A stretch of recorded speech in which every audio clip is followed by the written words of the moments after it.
So, Bomac gets released out of UK prison just in time to perhaps maybe train Terence Crawford for his next upcoming fight. That is, if Terence Crawford decides to ever fight again, because if he decided to end it right here, then here and there, it's not the worst thing in the world, is it? It's like you beat the guy that everybody said you would never fight, and you won the fight. You became undisputed multiple times. What else is there other than the seatbelt that I have to put on? But nonetheless, one of the things that I want to talk about with Bomac being released out of prison, obviously it's a mixed martial arts and a boxing storyline, right? Because it involves a figure in the sport of boxing and one of the top trainers of combat sports, and in particular for the boxing side. But more on that, you guys know that this is more than just a fighting channel or a sports channel. It's a sports channel that talks about the political aspects surrounding it. Whereas you have with other sports entities and other channels out there that have, let's say, a soccer page or a mixed martial arts page or a boxing page, oftentimes they just want to stick to that, and you can't blame them, because the fact of the matter is, if you want to get anywhere in a YouTube algorithm, you got to have a certain niche that creates a certain pool of people to be interested in what you're doing. Otherwise, you're going to get lost in the shuffle of the recommendations and the algorithm that is surrounding this whole entire beast. So, with that in mind, one of the things that you got to understand about Bomac's arrest is that there is a political aspect to this, because obviously you guys know, when I was looking at all the comments that the British people were saying about Bomac, they really wanted to throw the book at this guy in terms of giving him the swiftest penalty possible.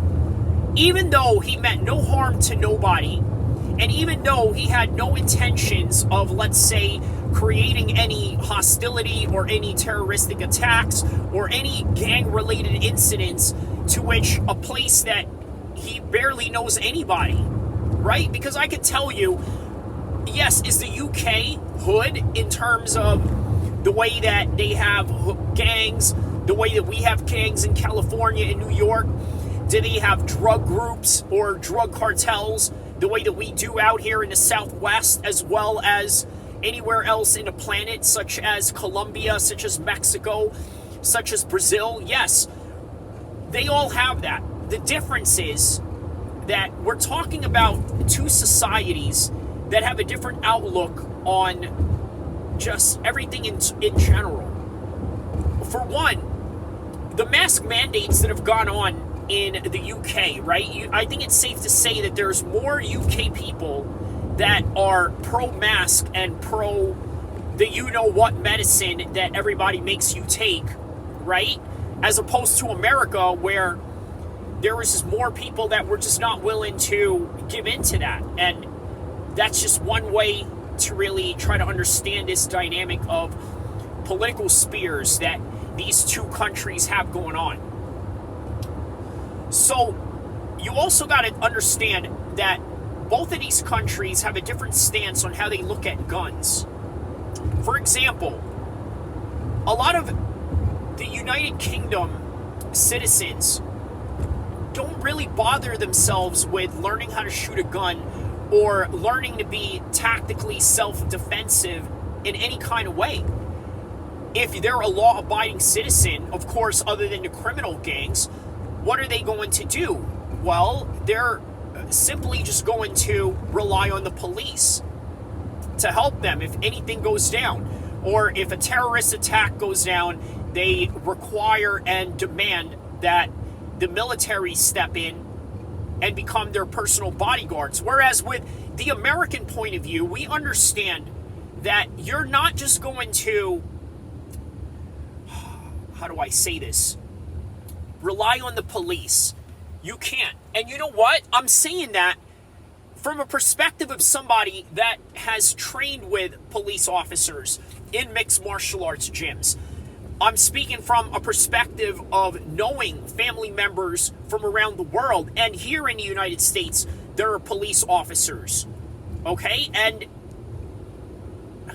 they even tell me that you can't go out there naked in terms of not having a gun in this dangerous world that we live in right now. So this is one of the most important aspects you must understand. You have to understand that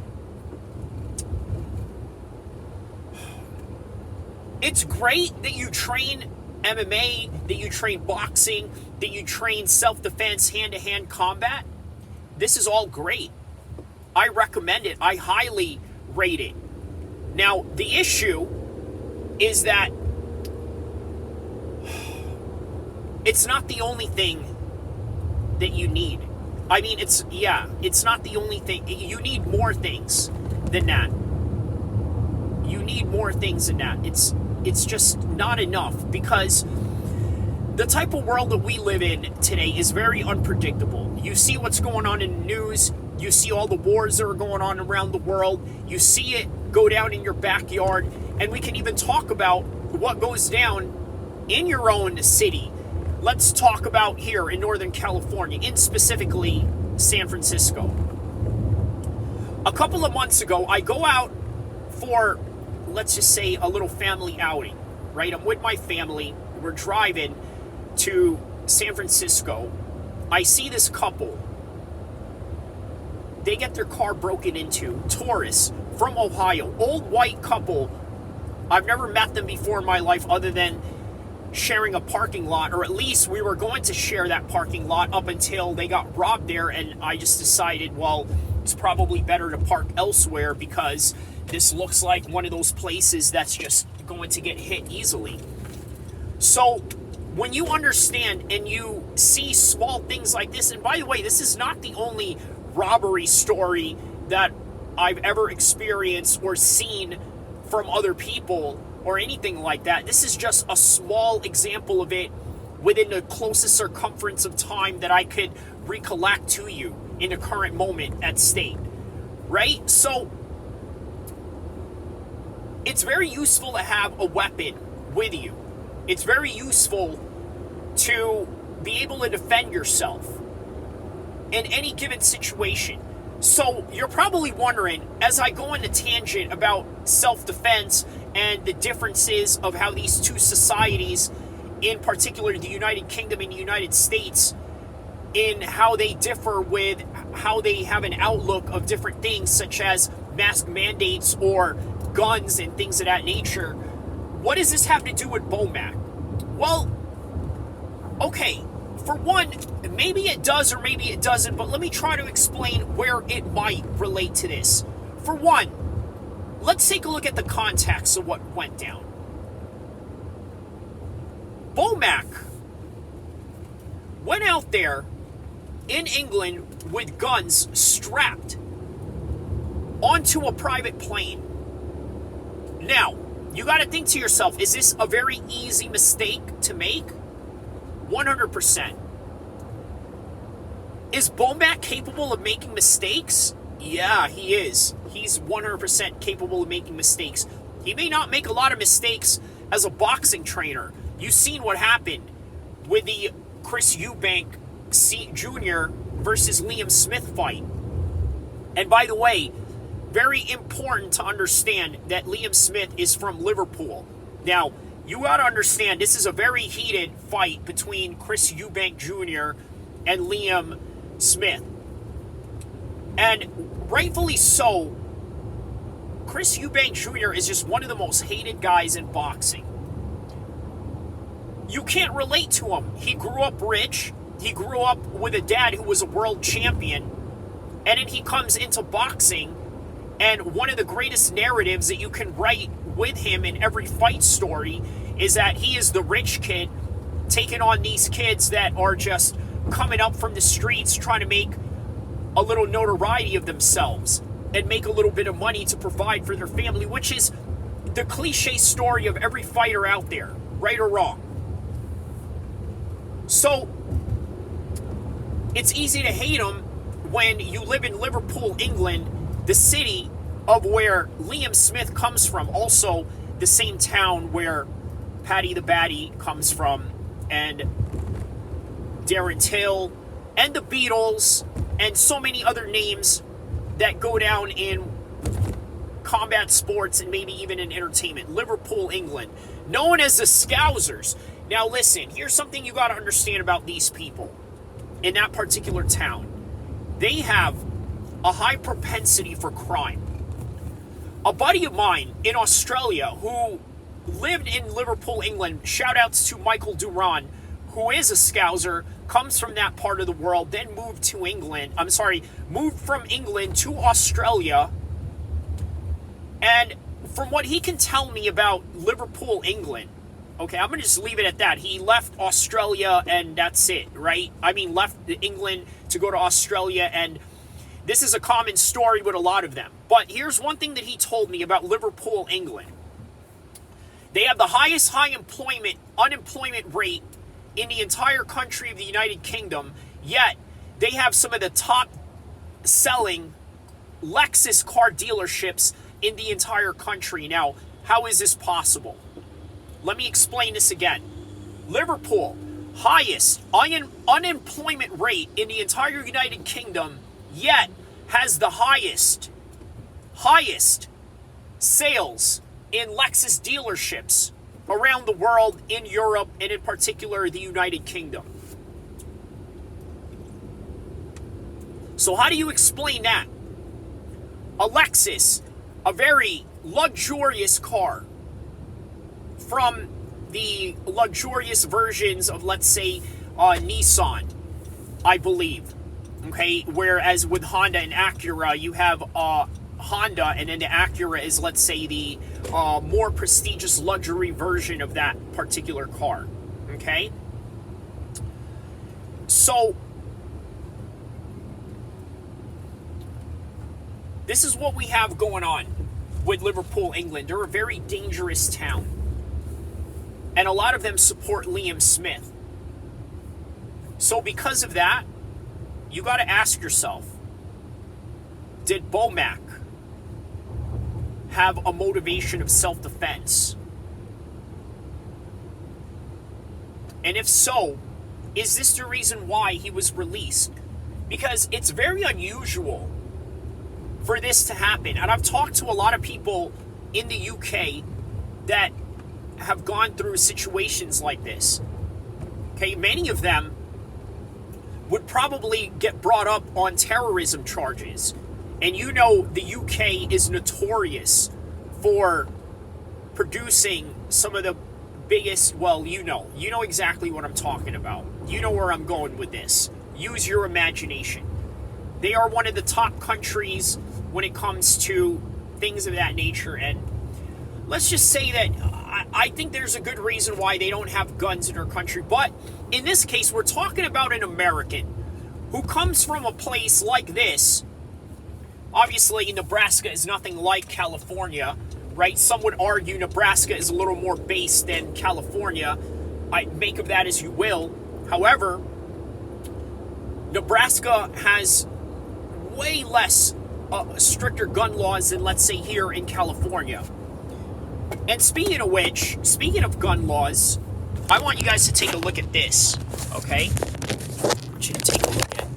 This is the Capitol, right here. This is where they are trying to ban all the guns in the state of California in particular. Maybe not in the entire United States, but if they could and make it federal, they would absolutely limit your guns to the point where you just have very little options of being able to defend yourself when you already have limited options of how to defend yourself with how you carry your weapon, when you can carry your weapon, and when you're allowed to do it with all these different procedures, right? That's one thing that a lot of people don't understand about America is that, yes, they may look at this as a country of, let's say, just, I don't know, gunslinging, Wild West type of people, because that is the lineage of America if you think about it.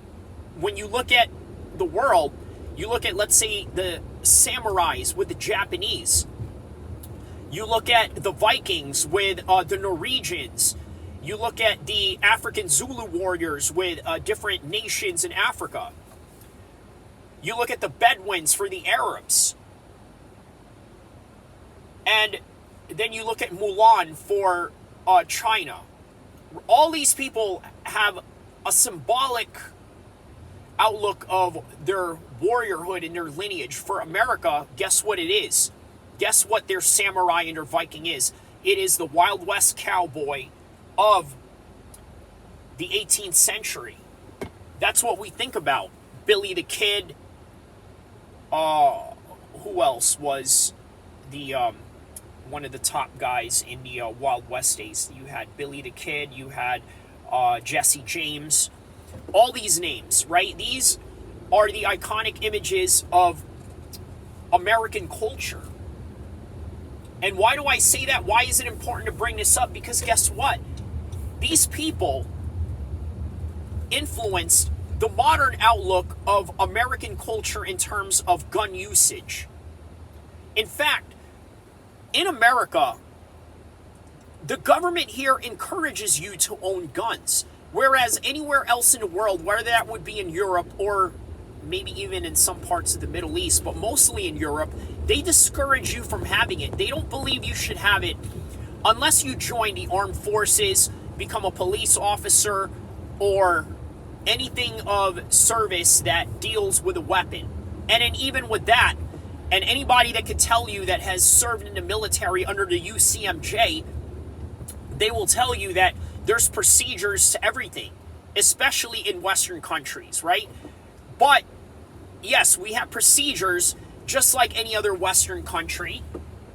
When it comes to how many bullets you discharge, you have to somehow, let's say, report. If you're a police officer, if you're a military man, or if you're in the Secret Service units of any kind, you have to report all of this. There's a lot of accountability that comes with that.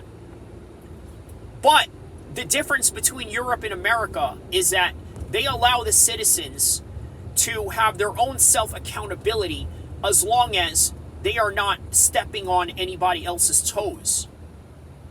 So, yeah, that's the reality of cultural aspects of America versus Britain when it comes to the Second Amendment, when it comes to tolerance on gun usage. Because I gotta tell you, a lot of the Brits were not happy with Bomac doing this. Now, look, it's just a classic mistake of, how do I say this? Wrong place, wrong time. I'll give you an example. In middle school, I knew a kid that got caught with quote-unquote drug paraphernalia. In other words, he got caught with a bong in his backpack. It was a bong, it was empty, there was no weed in it, maybe a little bit of residue, but it was enough for him to somehow get suspended from school. However, it was not enough for the police to charge him in any kind of way, and obviously it's a middle school kid, so make of that as you will when it comes to American laws and how they handle children and youth crimes and things of that nature in comparison to anywhere else. So yeah, these things are a very important aspect to take a look at and understand. Because yes, all of this is true, but the problem is, here's the question, the main event question of this entire fiasco. How was Bomac able to get away from this?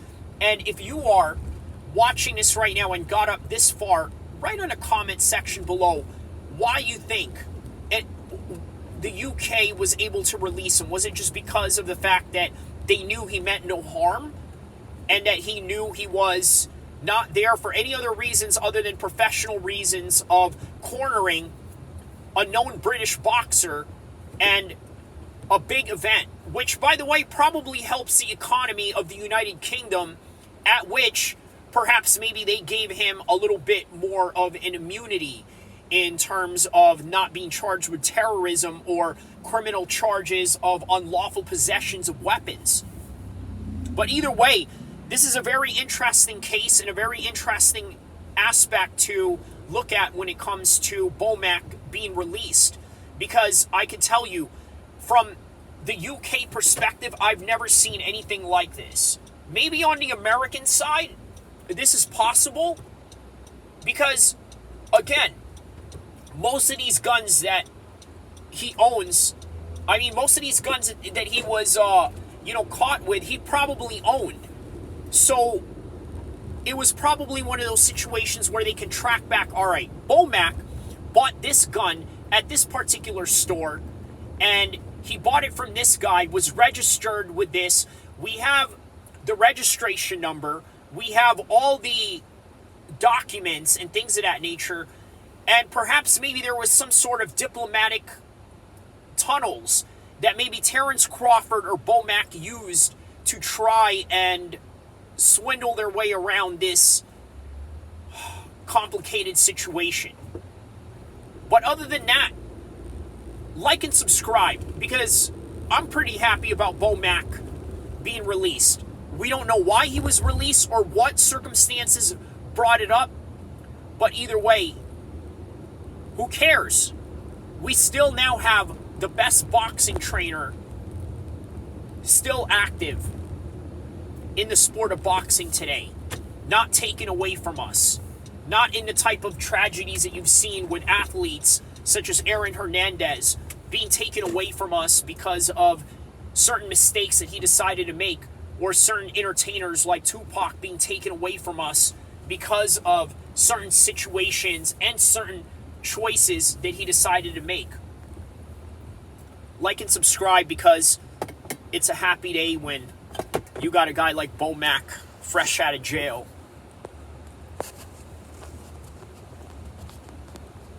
Fresh out of jail, California dreaming.